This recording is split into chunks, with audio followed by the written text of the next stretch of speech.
देश के पहले गृह मंत्री और देश के पहले उप प्रधानमंत्री लौह पुरुष सरदार वल्लभ भाई पटेल के राजनीतिक जीवन में कितना योगदान था मणिबेन पटेल का।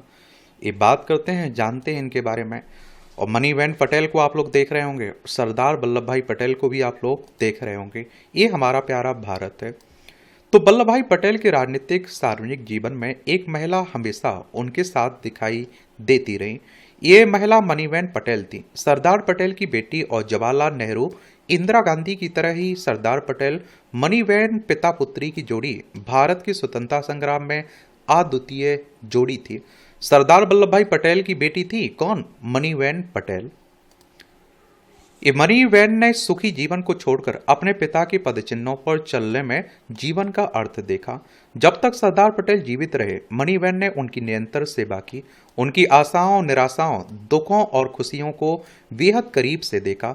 सरदार की मृत्यु के बाद मणिबेन राजनीति में सक्रिय हुई और लगभग 3 दशकों तक एक सांसद के रूप में समाज सेवा करती रही। इस दौरान सादगी के गांधी जी सरदार पटेल से मिले संस्कारों का आजीवन पालन किया उन्होंने। वकील की बेटी का सफर। सार्वजनिक जीवन में प्रवेश करने से पहले वकील वल्लभ भाई का लक्ष्य पैसा कमाना ही था। शुरुआती दौर में उनका पसंदीदा शगल अहमदाबाद में गुजरात क्लब में पुल खेलना, बातें करना और हुक्का पीना था।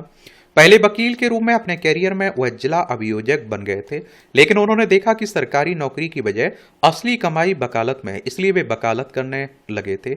इस बीच 1909 में जब वल्लभ भाई की पत्नी झावेरबा की मृत्यु हुई तो बेटी मणिबेन 5 साल की भी नहीं थी और बेटा दया भाई मणिबेन से 1.5 साल छोटा था। वल्लभ भाई चाहते थे कि उनके दोनों बच्चे विदेश में पढ़ाई करें और इसकी तैयारी में उन्होंने दोनों बच्चों को मुंबई में एक अंग्रेजी महिला मिस विल्सन के घर में रखा ताकि वे कम उम्र से ही बातचीत के जरिए अंग्रेजी सीख सकें। वहां इन दोनों बच्चों के अभिभावक चाचा विट्ठल भाई पटेल थे। जिस दौर में 10-15 रुपए महीने पर घर आराम से चल रहा था, उस वक्त वल्लभ भाई अपने दोनों बच्चों को अंग्रेजी पढ़ाने के लिए ढेरों रुपए प्रति महीना खर्च कर रहे थे। और इस वजह से गांधी जी के संपर्क में आने से पहले मणिबेन और दया भाई के बीच पत्राचार अंग्रेजी में होता था, क्योंकि दोनों गुजराती लिख पढ़ नहीं सकते थे। खादी के कपड़े पहने और सीधी सी दिखने वाली मणिबेन की तस्वीरों को देखकर शायद ही इसकी कल्पना की जा सकती है। बापू और बापूजी के साय में वल्लभ भाई खेड़ा सत्याग्रह से गांधी जी के सिपाही और गुजरात कांग्रेस के नेता बने। इस बीच मणिबेन 1917 में अपने पिता के साथ अहमदाबाद चली गई, जबकि चाचा विट्ठल भाई पटेल मुंबई में रह रहे थे। वह गुजरात विद्यापीठ की छात्रा बन गई और खादी शुरू होने के बाद उन्होंने इसे अपना लिया। वल्लभ भाई पटेल ने उनका अनुसरण किया, 1921 से खादी पहनना शुरू किया। जब मणिबेन ने संकल्प किया कि वह धागा काटकर बापू वल्लभ भाई के लिए धोती तैयार करेंगी, इस संकल्प के थोड़े दिनों के बाद से सरदार के जीवित रहने तक उनके कपड़े मणिबेन के काते धागे से बनते थे। मणिबेन वल्लभ भाई को बापू और गांधी जी को बापूजी कहती थी। मणिबेन अपने पिता के साथ तब तक व्यवहार करने में असहज थी, यह परंपरागत तौर तरीकों के चलते था। इसके बारे में बताते हुए वल्लभ भाई ने महादेव भाई देसाई से कहा था, वह मुझसे खुलकर बात नहीं कर सकती।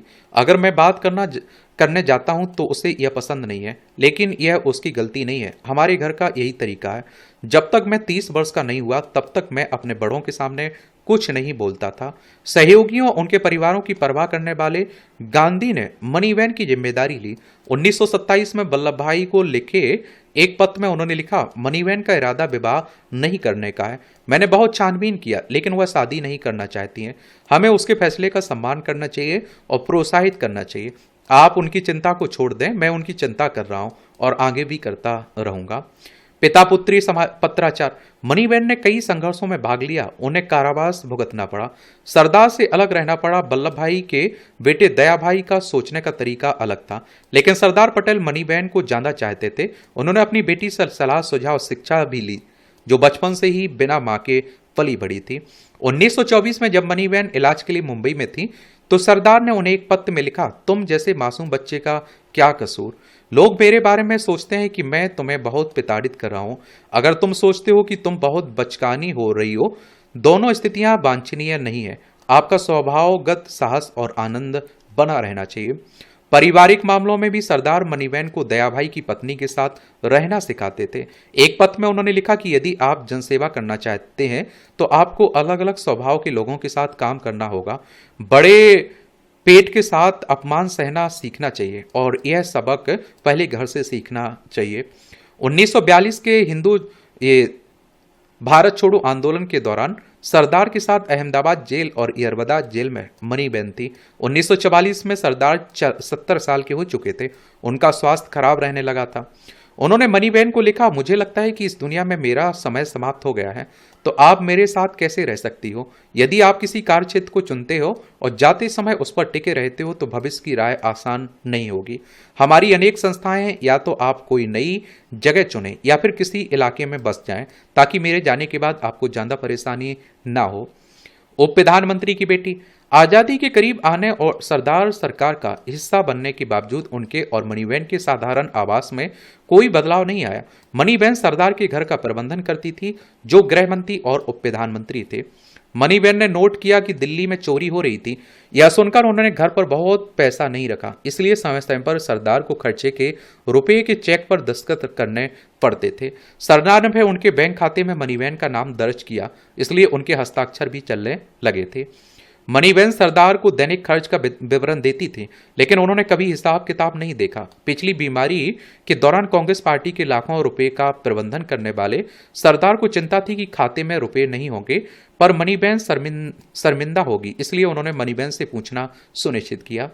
लाइफ पत्रिका की प्रसिद्ध फोटोग्राफर मार्गरेट बोरके व्राइट ने सरदार और मनीबेन के साथ अपनी मुलाकात के बारे में नोट में मनीबेन को सरदार से अविभाज्य बताया।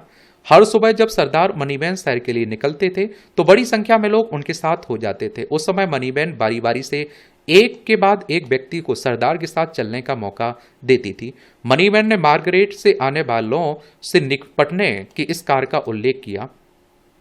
मनीबेन द्वारा सरदार के अंतिम क्षणों का वर्णन हृदय विदारक था। उन्होंने लिखा कि मृत्यु से पहले की सुबह सरदार पटेल सीधे बैठे थे, दोनों पैरों पर हाथ रखकर मुझे देख रहे थे।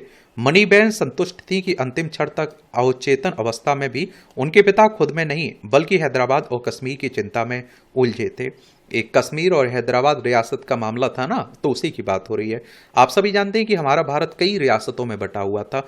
इन्हें एक करने का श्रेय सरदार वल्लभ भाई पटेल को जाता है। राजनीति में बिताए 4 दशक। आम धारणा यह है कि सरदार के उत्तराधिकारी राजनीति से दूर रहे, लेकिन मनीबेन और दयाभाई दोनों ही राजनीति में सक्रिय थे। बेशक सरदार ने उन्हें अपने उत्तराधिकारी के रूप में कभी आगे नहीं बढ़ाया। सरदार की मृत्यु के 2 साल बाद 1952 में स्वतंत्र भारत के पहले लोकसभा चुनाव में मनीबेन ने खेड़ा दक्षिण सीट से कांग्रेस के उम्मीदवार के रूप में जीत हासिल की थी। दूसरे लोकसभा चुनाव में उन्होंने आनंद सीट से जीत हासिल की थी। वहीं पटेल के बेटे दयाभाई कांग्रेस से निकलकर स्वतंत्र पार्टी में शामिल हो गए, जबकि मनीबेन कांग्रेस में ही रही।